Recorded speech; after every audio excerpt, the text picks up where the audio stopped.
Student, आज का topic है आपका important document used in the formation of a company.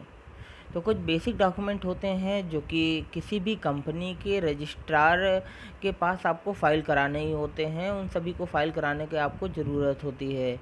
ये जो बेसिक डॉक्यूमेंट होते हैं, इसमें खासकर पहला जो है वो है मेमोरेंडम ऑफ एसोसिएशन, दूसरा है आर्टिकल्स ऑफ एसोसिएशन और तीसरा है प्रॉस्पेक्टस। तो आज हम स्टडी करेंगे मेमोरेंडम ऑफ एसोसिएशन के बारे में। इसको शॉर्ट में MOA भी कहते हैं। फिर ध्यान दीजिएगा, मेमोरेंडम ऑफ एसोसिएशन जो होता है वो किसी भी कंपनी का बहुत ही इम्पॉर्टेंट डॉक्यूमेंट होता है। इसे principal document of a company कहा जाता है।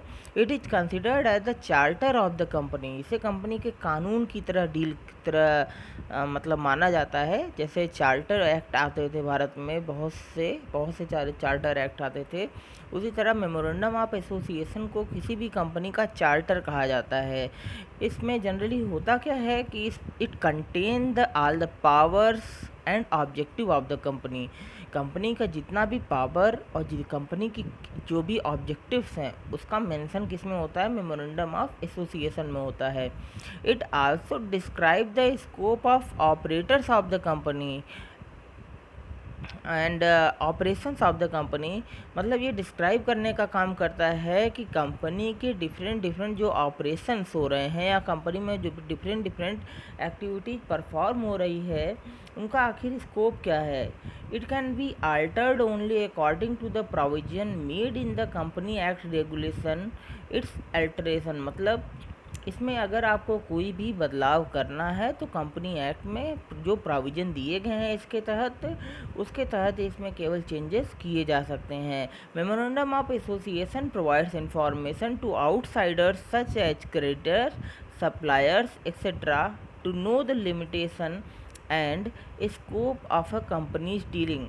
जो मेमोरेंडम ऑफ एसोसिएशन होता है वो आउटसाइडर को जनरली आउटसाइडर के लिए मेमोरेंडम ऑफ एसोसिएशन ही वर्क करता है या आउटसाइडर को इंफॉर्मेशन अवेलेबल कराने का काम करता है। आउटसाइडर मतलब जो कंपनी के इन्वेस्टर हैं, जो कंपनी में सप्लायर्स हैं, जो क्रेडिटर्स हैं, ये सबको कि to know the limitation and scope of a company's dealing. It has also as the doctrine of outdoor management. से कंपनी का डॉक्ट्रीन ऑफ आउटडोर मैनेजमेंट भी कहते हैं। अब हम पढ़ने वाले हैं कि what is the content of MOA। ध्यान दीजिएगा कि अब हम पढ़ेंगे कंटेंट ऑफ MOA। तो कंटेंट ऑफ MOA में जो पहला क्लाज आता है वो नेम क्लाज आता है, दूसरा क्लाज आता है सिचुएशन या डोमिसाइल क्लाज आता है, तीसरा आता है ऑब्जेक्ट्स क्लाज आता है, चौथा आता है लाइबिलिटी क्लाज, पांचवा है आपका कैपिटल क्लाज और छठवां है एसोसिएशन या सब्सक्रिप्शन क्लाज। ये 6 क्लाज होते हैं MOA में और इन्हीं की बारी बारी से हम स्टडी करेंगे। तो चलो बच्चों, नेम क्लास पहला जो आपका टॉपिक है कि इसका जो पहला MOA का कंटेन होता है वो क्या होता है, name class. This class contain the complete name of the company. Generally इस क्लास में क्या होता है, इस कंपनी में कंपनी का पूरा नाम इसमें दिया गया होता है। Company can choose any name subject of the following restrictions. मतलब कंपनी अपना नाम कुछ भी रख सकती है, लेकिन नाम को रखते समय काफ़ी ज़्यादा रिस्ट्रिक्शंस लगे हुए हैं। उन रिस्ट्रिक्शंस को ध्यान में रखते हुए जो पहली रिस्ट्रिक्शंस आपकी कंपनी के लिए लगी हुई है कि कोई भी कंपनी अगर पब्लिक लिमिटेड कंपनी है तो उसके लास्ट में लिमिटेड वर्ड ज़रूर लगा होना चाहिए ताकि हम उसको आइडेंटिफाई कर सकें कि हाँ भाई ये पब्लिक लिमिटेड कंपनी है। और अगर कोई कंपनी प्राइवेट लिमिटेड कंपनी है तब उसके लास्ट में प्राइवेट लिमिटेड वर्ड लगा रहना चाहिए। ये पहला हुआ। इसके बाद जो दूसरा है वो है कंपनी का जो नाम है वो आइडेंटिकल नहीं होना चाहिए, मतलब वो अदर कंपनी के नाम से मिलता जुलता नहीं होना चाहिए। इससे लोगों में भ्रम आ जाएगा और हो सकता है कि वो आपके कंपनी में पैसा इन्वेस्ट करना चाह रहे हों, वो किसी दूसरे कंपनी में पैसा इन्वेस्ट कर दें। हाँ, इसलिए कंपनी का नाम किसी अदर कंपनी से मिलता जुलता नहीं होना चाहिए। या उस कंपनी की अच्छी खासी गुडविल है, आप उसने उससे मिलता जुलता नाम रख दिया अपना भी, तो लोग आपको समझ लेंगे, सोचेंगे कि ये उसी कंपनी का एक ब्रांच है और आपके भी इन्वेस्ट कर देंगे अच्छा खासा, या आप उसकी गुडविल का यूज कर सकते हो। तो ऐसा हो सकता है, इसलिए आपका नाम किसी दूसरे कंपनी से मिलता जुलता नहीं होना चाहिए, उसके समान नहीं होना चाहिए। The name should not contain the word cooperative, नाम में कोऑपरेटिव वर्ड नहीं लगा होना चाहिए, क्योंकि कोऑपरेटिव इंडस्ट्री के बारे में आपको पढ़ाया गया है कि कोऑपरेटिव एसोसिएशन जो है वॉल्यूंट्री एसोसिएशन है, इच्छा के अकॉर्डिंग बनाया जाता है, जबकि ये कंपनी है, इस पर कंपनी एक्ट लगता है। अब कोऑपरेटिव अगर वर्ड लगा हुआ है तो वो कोऑपरेटिव सोसाइटी की तरह डील हो जाएगा, तो वहाँ पे आपको भ्रम हो सकता है। चौथा पॉइंट है कि the name should not convey any connection और link the company with a government department, means company के नाम में कुछ ऐसे वर्ड भी यूज नहीं करने चाहिए जिससे कि लगे कि वो गवर्नमेंट कंपनी है, जैसे कुछ इंडिया टाइप का यूज कर ले, या जैसे भारत हैवी इलेक्ट्रिकल लिमिटेड, इस तरीके की कुछ कंपनी है, इंडियन ऑयल, इंडियन गैस। तो इस तरीके का अगर कंपनी में नाम यूज करेंगे तो लोगों को लगेगा अरे ये तो गवर्नमेंट कंपनी है। तो वैसा नाम अगर आप यूज कर देंगे या स्टेट से रिलेटेड नाम को यूज करेंगे तो स्टेट की कंपनी मानी जाएगी, तो इस तरीके का नाम आप यूज नहीं कर सकते हैं। अब होता है कि भाई अल्टरेशन ऑफ नेम क्लाज, मतलब नेम क्लाज में चेंजेस कैसे किए जा सकते हैं। तो एक कंपनी, कोई भी कंपनी अपने नेम क्लास में चेंजेस कर सकती है, लेकिन उसके लिए उसे करना क्या पड़ेगा, उसे एक स्पेशल रेजुलेशन पास करना पड़ेगा और सेंट्रल गवर्नमेंट का रिटन अप्रूवल लेना पड़ेगा।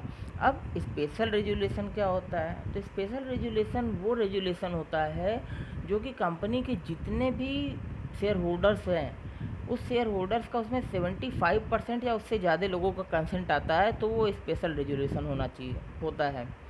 मतलब आप चेंज करना चाहते हैं तो मेंबर्स को बताएंगे, और मेंबर्स कौन होते हैं कंपनी के, कंपनी ओनर्स को बताएंगे। ओनर्स कौन होते हैं, शेयर होल्डर्स होते हैं। तो कम से कम 75% लोगों की कंसेंट की रिक्वायरमेंट होती है। अगर कम से कम 75% मत आपके फेवर में पड़ रहा है तभी नाम में चेंज हो पाएगा, अदरवाइज चेंज नहीं हो पाएगा। दूसरा जो क्लाज आता है वो है आपका सिचुएशन क्लाज या डोमिसाइल क्लाज। तो सिचुएशन क्लाज के बारे में देखते हैं कि ये काज एक ऐसा काज है, सिचुएशन वर्ड से स्टार्ट है कि कहाँ कहाँ सिचुएटेड है कंपनी। ये क्लाज जो होता है बताता है कि कंपनी का रजिस्टर्ड ऑफिस किस पर्टिकुलर स्टेट में है, ये नोटिफाई करने का काम करता है। इट इज़ नेसेसरी बिकॉज, ये ज़रूरत होती है क्योंकि company gets registered office of the company to be situated. It is necessary because a company gets the registration from the state only, मतलब इसमें उस स्टेट का नाम होता है जहाँ पे कंपनी की रजिस्टर्ड ऑफिस होती है। ऐसा इसलिए आवश्यक भी होता है क्योंकि कंपनी किसी पर्टिकुलर केवल स्टेट के नाम से ही रजिस्टर्ड होती है, उसका प्लेस में स्टेट का नाम दिया जाता है। बाकी तो कंटेंट में हम लिख देते हैं, जब पूरा का पूरा पता लिखा जाता है, एक आपको बताया होगा इनकॉर्पोरेशन स्टेज में, तो पूरा का पूरा पता वगैरह तो वहीं दे दिया जाता है। तो सिचुएशन क्लाज जो होता है, सिचुएशन क्लाज में उस स्टेट का नाम लिखा जाता है। ये इम्पॉर्टेंट इसीलिए होता है, इसकी पता लग जाता है कि कंपनी का जो ऑफिस है वो किस स्टेट में है। The registered office is placed where all the important document, और रजिस्ट्रेशन ऑफिस जानना इसलिए भी ज़रूरी होता है क्योंकि कंपनी के जितने भी इम्पॉर्टेंट डॉक्यूमेंट होते हैं वो सभी कंपनी के रजिस्टर्ड ऑफिस में ही रखे जाते हैं, like MOA, like AOA, article of association, या प्रोस्पेक्टस। कंपनी का कुछ भी इम्पॉर्टेंट डॉक्यूमेंट है वो सभी कंपनी के रजिस्टर्ड ऑफिस पे ही रखा जाता है। A company must have a registered office, हर एक कंपनी का रजिस्टर्ड ऑफिस होना मस्ट है। व्हेन इट स्टार्ट्स, जब वो स्टार्ट करती है अपनी बिजनेस एक्टिविटी, और within 30 days of it registration, या उसके रजिस्ट्रेशन के 30 डे, इन दोनों में जो भी दिन पहले होगा उतने दिन में आपको अपना रजिस्टर्ड ऑफिस कोई ना कोई बनाना पड़ेगा किसी स्टेट में, नहीं तो आपका रजिस्ट्रेशन कैंसिल हो जाएगा। फिर से ध्यान दीजिए कि अ कंपनी का रजिस्टर्ड ऑफिस मस्ट है और कंपनी को इसे बनाना ही पड़ेगा किसी पर्टिकुलर स्टेट में। हाँ, या तो बिजनेस एक्टिविटी स्टार्ट करता है उस दिन ही रजिस्टर्ड ऑफिस बना ले तब तक, या जैसे रजिस्ट्रेशन होता है तो रजिस्ट्रेशन होने के 30 दिन के भीतर, या 30 दिन का समय आपके पास रहता है, दोनों में से जो पहले हो उसमें आप क्या करते हैं, मान लीजिए आप बिजनेस एक्टिविटी 30 दिन के पहले स्टार्ट कर लेते हैं, तो पहले ही बिजनेस एक्टिविटी स्टार्ट कर दिए, तो बिजनेस एक्टिविटी आप स्टार्ट कर दिए तो तब तक आपका रजिस्टर्ड ऑफिस कोई ना कोई डिसाइड आपको कर लेना पड़ेगा और उसे एमओए में आपको मेंशन करना पड़ेगा कि हमारा रजिस्टर्ड ऑफिस ये है। अब अल्टरेशन ऑफ सिचुएशन क्लाज, इसमें कैसे चेंजेस हो सकते हैं, तो अल्टरेशन ऑफ सिचुएशन क्लाज हम देखते हैं। पहला कि by passing a special resolution and by obtaining sanction of registrar of both the states. इसके लिए आपको, अगर आपको क्या करना है, एक स्टेट से अपनी ऑफिस दूसरे स्टेट में ले जाना है। अपनी ऑफिस को क्या करना है, इसमें 3 केस आते हैं कि एक, अगर आप स्टेट से दूसरे स्टेट में चेंज करना चाहते हैं तो आपको दोनों स्टेट के आपको एक स्पेशल रेजुलेशन पास करना पड़ेगा और दोनों स्टेट के रजिस्ट्रार से आपको सैंक्शन लेटर पाना होगा, तभी आप ऐसा अपना चेंज कर सकते हैं। अपनी ऑफिस महाराष्ट्र से उत्तर प्रदेश में ला सकते हैं या उत्तर प्रदेश से महाराष्ट्र ऑफिस ले जाना है तो हमें दोनों स्टेट के जो रजिस्ट्रार हैं उनसे हमें क्या करना पड़ेगा, क्या पाना पड़ेगा, सैंक्शन लेटर पाना पड़ेगा और इसके लिए हमें स्पेशल रेजुलेशन पास करना पड़ेगा। दूसरा है, अगर हम एक ही स्टेट में अपना ऑफिस एक टाउन से दूसरे टाउन में चेंज करना चाहते हैं, मतलब यूपी में इलाहाबाद से हम लखनऊ में अपना ऑफिस शिफ्ट करना चाहते हैं, ऐसे भी केस में हमें स्पेशल रेजुलेशन पास करना पड़ेगा। कैसे केस में अगर हम स्पेशल रेजुलेशन पास करते हैं तो हम आसानी से अपना शिफ्ट कर सकते हैं एक ही स्टेट में, विद इन अ स्टेट केवल स्पेशल रेजुलेशन पास कर लें, हमें दोनों रजिस्ट्रार वगैरह के सैंक्शन लेटर की ज़रूरत नहीं पड़ती है। अगर हम एक ही टाउन में एक प्लेस से दूसरे प्लेस पे अपनी ऑफिस को चेंज करना चाहते हैं तो ऐसे केस में हम केवल एक ऑर्डिनरी रेजुलेशन पास करते हैं। ऑर्डिनरी रेजुलेशन की बात आती है तो ये रेजुलेशन वो रेजुलेशन होता है जिसके लिए 50% शेयर होल्डर्स या 50% से ज़्यादा 50% मिनिमम 50% शेयर होल्डर्स के कंसेंट की रिक्वायरमेंट होती है, तो उसे ऑर्डिनरी रेजुलेशन माना जाता है। इसके बाद जो तीसरा क्लास कंपनी का आता है वो होता है ऑब्जेक्ट क्लास। वो क्या होगा आपका ऑब्जेक्ट क्लास। तो ऑब्जेक्ट क्लास बहुत ही इम्पॉर्टेंट क्लास कंपनी का माना जाता है क्योंकि इसमें कंपनी के प्राइमरी प्रिंसिपल्स, सेकेंडरी प्रिंसिपल्स, मतलब एक तरीके से कह सकते हैं कि प्राइमरी प्रिंसिपल्स नहीं, प्राइमरी ऑब्जेक्टिव, कंपनी का प्राइमरी ऑब्जेक्टिव क्या इस्टेब्लिश करने का और कंपनी के सेकेंडरी ऑब्जेक्टिव्स क्या हैं, ये पूरे ऑब्जेक्टिव्स कंपनी के मेंशन होते हैं। ऑब्जेक्ट क्लास में कंपनी के ऑब्जेक्टिव्स मेंशन होते हैं। जनरली जानते हैं कि हर एक कंपनी का एक प्राइमरी ऑब्जेक्टिव होता है और एक सेकेंडरी ऑब्जेक्टिव्स भी होते हैं। जैसे पहला प्राइमरी का है कि हम भाई पहला प्रॉफिट कमाना, मेन ऑब्जेक्टिव, और सेकेंडरी है कि वेलफेयर भी, सोशल वेलफेयर भी करना, लोगों को रोज़गार देना, एजुकेशनल फैसिलिटी प्रोवाइड करना, हेल्थ फैसिलिटी प्रोवाइड करना, इको एटमॉस्फियर बनाना, ये तरीके की हम प्रॉपर्टी देखते हैं। तो ऑब्जेक्ट क्लास में हम यही सब ध्यान देते हैं। This class defines the scope and limitation of the activity of the company, मतलब ये कंपनी के जो भी एक्टिविटीज़ होते हैं उनके स्कोप और लिमिटेशन को डिफाइन करने का काम करता है। हाँ, ये ऑब्जेक्ट जो होते हैं, the object must be defined and stated keeping in the mind the following condition. जो भी ऑब्जेक्ट होते हैं उसको डिसाइड करते वक्त हमें कुछ बातों का ध्यान रखना पड़ता है। उस बातों में पहला जो बात है, the object of a company must be legal, company के ऑब्जेक्ट लीगल होने चाहिए।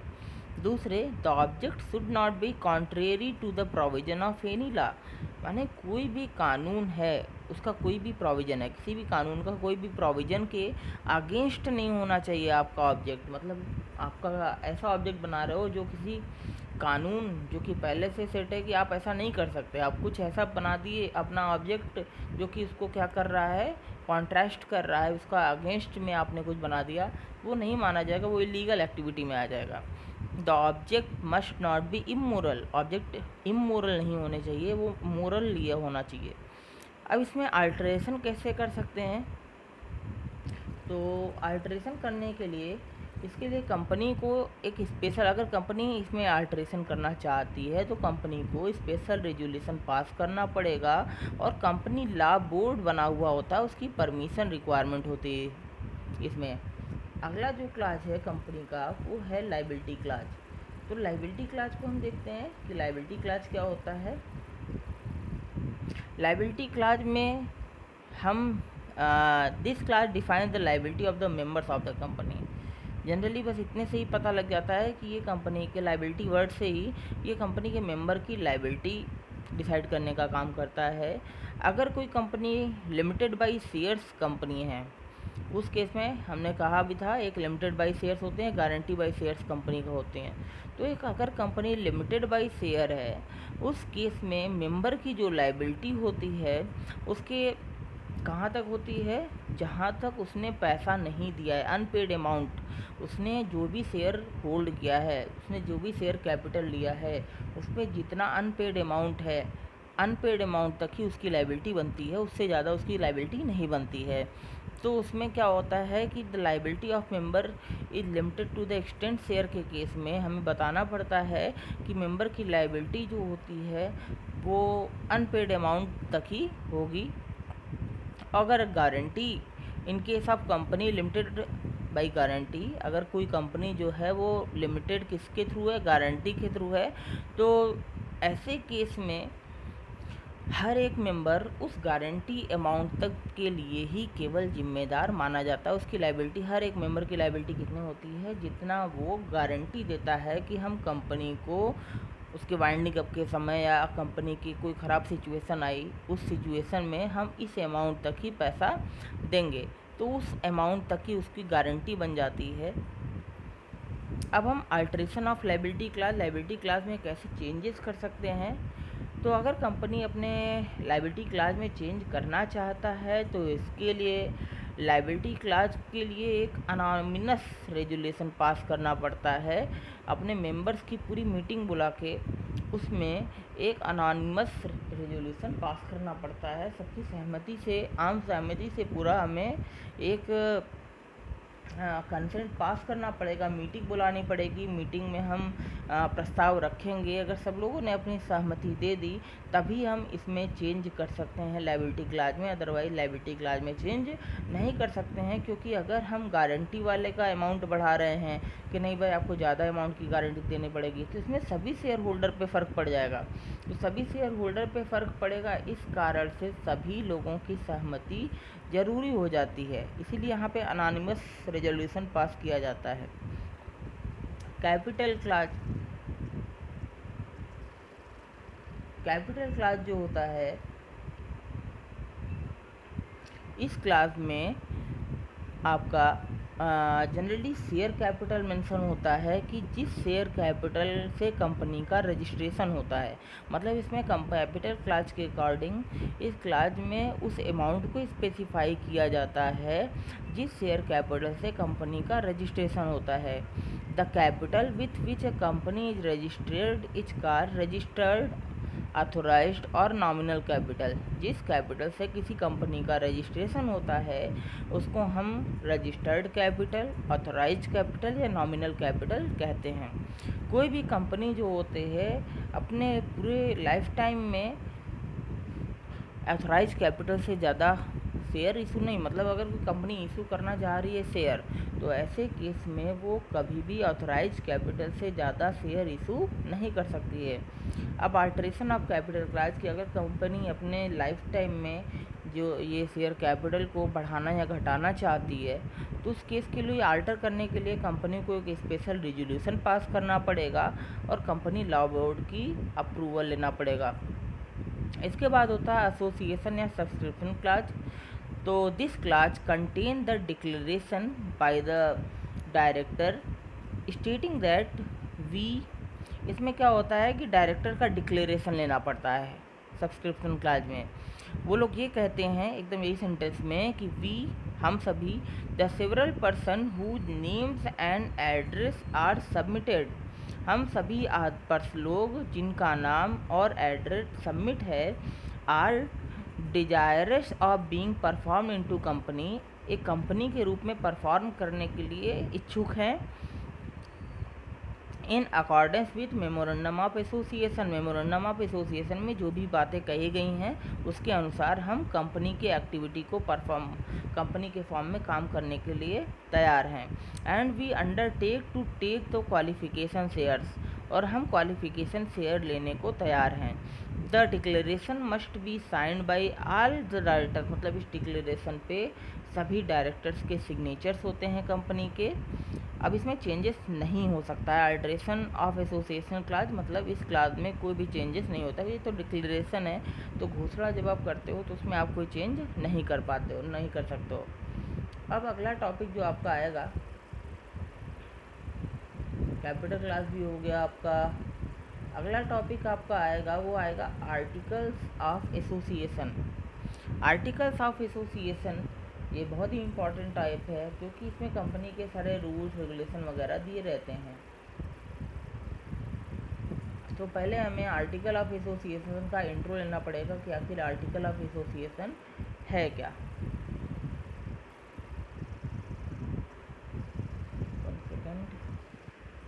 तो article of association contains the rule and regulation regarding the management of a companies internal affairs. जो भी कंपनी के आंतरिक मामले होते हैं, मतलब कंपनी के भीतर के जितने भी मैटर्स होते हैं, उसके मैनेजमेंट करने के लिए जो होता है कंपनी का आर्टिकल ऑफ एसोसिएशन बनाया जाता है। इसमें rule regulation, policy, methods, program, ये सभी चीज़ें मेंशन होती हैं। It defines the power, duties and right of the managers, officers and the board of directors. इसलिए जनरली क्या करता है कि जो भी कंपनी में टॉप लेवल के जो लोग होते हैं, जैसे मैनेजर लोग होते हैं, बड़े बड़े ऑफिसर होते हैं, बोर्ड ऑफ डायरेक्टर्स होते हैं, तो उनके क्या पावर्स हैं, इस पर उनके बोर्ड ऑफ डायरेक्टर्स के क्या ड्यूटीज़ हैं, उनके क्या राइट्स हैं, इन सभी को डिफाइन करने का काम करता है। Generally all the companies prepare their own article of association. सभी कंपनियां अपने हिसाब से का रूल बनाना चाहती हैं, तो जनरली सभी कंपनियां जो होती हैं अपना खुद का आर्टिकल्स ऑफ एसोसिएशन बनाती हैं। लेकिन अगर कोई company by chance article of association नहीं बनाना चाहती है, तो कंपनी एक्ट में क्या हुआ है, article of association, company act के टेबल एफ है, टेबल एफ में आर्टिकल ऑफ एसोसिएशन के कहा गया है 99 सेट ऑफ फॉर्मेट दिए गए हैं, जिसमें हर एक फॉर्मेट में पूरे rule regulation, rights, power, duties वगैरह पूरा मेंशन होता है। आप उसमें से कोई भी एक को अपना आर्टिकल ऑफ एसोसिएशन बना सकते हैं। कंपनी को छूट दिया गया है, अगर खुद के रूल रेगुलेशन वगैरह नहीं बनाना चाहता है, तो ऐसे केस में उस कंपनी एक्ट का टेबल एफ में दिए गए आर्टिकल ऑफ एसोसिएशन को उसे अपनाना पड़ेगा। इसे हम डॉक्ट्रिन ऑफ इंडोर मैनेजमेंट के नाम से भी जानते हैं। इससे पहले हम पढ़े थे एमओए, उसे हम डॉक्ट्रिन ऑफ आउटडोर मैनेजमेंट कहते थे, क्योंकि वो आउटडोर्स के लिए इंफॉर्मेशन प्रोवाइड करता था। ये इनडोर के लोगों, माने कंपनी के भीतर के लोगों को मैनेज करने का काम करता है। ये इनडोर मैनेजमेंट इसीलिए इसको कहते हैं। इसे हम बायला ऑफ द कंपनी भी कहते हैं। फिर से ध्यान दीजिए, इसे बायलाज ऑफ द कंपनी भी कहते हैं। The content of the articles are divided into paragraphs and paragraphs are numbered. जो भी कंटेंट्स होते हैं वो पैराग्राफ में डिवाइड होते हैं, और पैराग्राफ जो होते हैं डिफरेंट डिफरेंट नंबर में डिवाइड होते हैं। इसमें कौन कौन से कंटेंट आते हैं, उन कंटेंट्स को ज़रा देख लेते हैं। Contents of article of association, तो पहला है the amount of share capital and the different classes of shares. माने कंपनी का पूरा शेयर कैपिटल का अमाउंट कितना है, और ये डिफरेंट क्लास में राइट शेयर्स होते हैं, क्वालिफिकेशन शेयर होते हैं, इशूड के शेयर होते हैं, सब्सक्राइब शेयर होते हैं, पेड अप शेयर होते हैं, मतलब डिफरेंट जो टाइप्स ऑफ शेयर्स होते हैं, प्रेफरेंस शेयर होते हैं। तो उन सभी में जो बटा होता है उन सभी टाइप्स के बारे में बताना होता है। मैंने कंपनी का ओवरऑल शेयर कैपिटल और उसको कितने टाइप में आपने बांटा हुआ है, उस सभी का आपको मेंशन करना पड़ेगा, बताना पड़ेगा। दूसरा है कि rights of each type of share holder, हर तरीके के शेयर होल्डर के राइट्स को मेंशन करना पड़ेगा। Procedure of making allotment of shares, जो भी शेयर का अलॉटमेंट होता है उसके जो प्रोसीजर हैं उसको मेंशन करना पड़ेगा। Procedure for issuing share certificate, अब शेयर सर्टिफिकेट इशू करने के प्रोसीजर को आपको बताना पड़ेगा। Procedure for transfer of shares, share के ट्रांसफ़र का प्रोसीजर क्या होगा ये बताना लिखना पड़ेगा, आर्टिकल ऑफ एसोसिएशन में बताना पड़ेगा। फॉरफीचर ऑफ शेयर्स, कंपनी के शेयर्स को जब्त करने का प्रोसीजर। मान लो कोई शेयर कोई बंदा है अपने शेयर पे 5 रुपये दिया, 5 रुपये पे करने में वो एबल नहीं है, तो फिर उसका शेयर क्या होता है, फॉरफीचर कर लिया जाता है, जब्त कर लिया जाता है कंपनी के थ्रू। तो उसका प्रोसीजर होता है, तो उस प्रोसीजर को यहाँ पे मेंशन करना पड़ता है। प्रोसीजर ऑफ री इशू ऑफ फॉरफिटेड शेयर, अब इस फॉरफिट किए हुए शेयर को री इशू करना पड़ता है। तो री इशू का क्या होगा मतलब तरीका, उसको मेंशन करना पड़ेगा। Procedure for conducting meetings, meetings को कंडक्ट करने का क्या प्रोसीजर होगा। Procedure for appointment and removal of directors, किसी भी डायरेक्टर को अपॉइंट करने और उसको हटाने, उसके पद से हटाना है तो उसका क्या प्रोसीजर होगा, इसको भी मेंशन करना पड़ेगा। Duties, power and remuneration of, one second, कि duties, power and remuneration of directors, duty ये भी जो डायरेक्टर्स होते हैं उनकी क्या ड्यूटीज़ होगी, उनके क्या पावर्स होंगे, उनके रिम्यूनरेशन क्या होंगे, तो इन सभी को मेंशन करना पड़ेगा आपको। Procedure for declaration and payment of dividend, मतलब डिविडेंड को डिक्लेयर करना और उसके पेमेंट करने का क्या प्रोसीजर अपनाओगे, इसका भी आपको मेंशन करना पड़ेगा। Procedure regarding winding up of the company, company को वाइंडिंग अप करना है तो उसका क्या प्रोसीजर होगा। Procedure regarding keeping of books of accounts and their audit, कि कंपनी के जो बुक्स ऑफ अकाउंट है उसको रखने का और उसे मतलब कैसे बनाना है, किस तरीके से अकाउंट्स को बनाना है, तो पूरे बुक ऑफ अकाउंट को कीप करने का तरीका और उसे ऑडिट करने का प्रोसीजर आपको बताना पड़ेगा। और 14वें जो पॉइंट है उसमें कंपनी के सील के बारे में जानकारी देनी पड़ेगी, मतलब कंपनी सिग्नेचर का पूरा फॉर्मेट देना पड़ेगा कि कंपनी का सील यही है, सील ऑफ द कंपनी की जानकारी देनी पड़ेगी। अब आर्टिकल ऑफ एसोसिएशन में चेंजेस अगर आपको करना है तब क्या करना पड़ेगा, आल्टरेशन मीन्स चेंजेस। तो कंपनी में change it's AOA by passing a special resolution, इसके लिए कंपनी को स्पेशल रेजोल्यूशन पास करना पड़ेगा। कुछ फॉलोइंग कंडीशन को फॉलो करते हुए, कुछ कंडीशन है उसको ध्यान में रखते हुए कि जो भी आप चेंजेस कर रहे हो वो किसी भी अदर्स लॉ के अगेंस्ट, किसी भी प्रोविज़न ऑफ लॉ के अगेंस्ट नहीं होना चाहिए, या प्रोविज़न ऑफ एमओए में दिए गए कोई बात है उसके अगेंस्ट में नहीं होना चाहिए। कोई कंपनी एक्ट है, कंपनी एक्ट का कोई प्रोविज़न है उसके अपोज में नहीं होना चाहिए, ऐसा कोई चेंज नहीं करना चाहिए जो एमओए को क्रॉस कर रहा हो या कंपनी एक्ट को क्रॉस कर रहा हो। दूसरा, it must not result in breach of contract with outsiders, मतलब ऑलरेडी हम आउटसाइडर से कोई कॉन्ट्रैक्ट किए हुए हैं तो मतलब इसमें ऐसा कोई चेंज ना करें जिससे कि आउटसाइडर के थ्रू हमारा जो कॉन्ट्रैक्ट है वो अफेक्टेड हो रहा है, मतलब उसके ऐसा कोई भी हम इसमें चेंजेस नहीं कर सकते हैं जिससे आउटसाइडर के साथ किए गए कॉन्ट्रैक्ट, हमारे जो कभी कॉन्ट्रैक्ट हैं उसको प्रभाव ना पड़े उस पर। It must be in the interest of the company, ये जनरली कंपनी के इंटरेस्ट में ही होना चाहिए। It must be in the interest of the company, माने कंपनी के फेवर में ही होना चाहिए। ऐसा रूल रेगुलेशन पावर आप चेंजेस कर सकते हो, ऐसा कोई चेंज नहीं कर सकते जो कंपनी के लॉस में ले आए, कंपनी की ग्रोथ को रोके। अगर आप ऐसा कोई चेंजेस लाना चाहते हो तो आर्टिकल ऑफ एसोसिएशन के थ्रू आप चेंज नहीं कर सकते हो। तो ये आपका क्या होता है कि आर्टिकल ऑफ एसोसिएशन पूरा हो जाता है। इसके बाद जो लास्ट टॉपिक बचता है वो होता है प्रॉस्पेक्टस। प्रॉस्पेक्टस क्या होता है, ध्यान देना कि कोई भी जो पब्लिक लिमिटेड कंपनी होती है, लिमिटेड बाय शेयर्स, हम वहाँ पे बताए थे कि उसे प्रॉस्पेक्टस इशू करना उसके लिए मस्ट है, जबकि कोई भी प्राइवेट लिमिटेड कंपनी है उसके लिए प्रॉस्पेक्टस इशू करना मस्ट नहीं है, वो इशू कर भी सकती है या नहीं कर सकती है। जनरली प्रॉस्पेक्टस क्या होता है, कोई भी डॉक्यूमेंट होता है which invites general public to invest their money in the security of the company, prospectus क्या होता है, कोई भी इसमें ऐसा कोई भी डॉक्यूमेंट शामिल किया जाता है जो कि जनरल पब्लिक को इनवाइट करता है कि भाई आप हमारे कंपनी की सिक्योरिटीज़ में पैसा इन्वेस्ट करिए। मतलब एक तरीके से जैसे लोगों को शादी का कार्ड देते हैं तो शादी के कार्ड देख के वो हमारे शादी में आते हैं, उसी तरीके से प्रॉस्पेक्टस के थ्रू एक डॉक्यूमेंट होता है।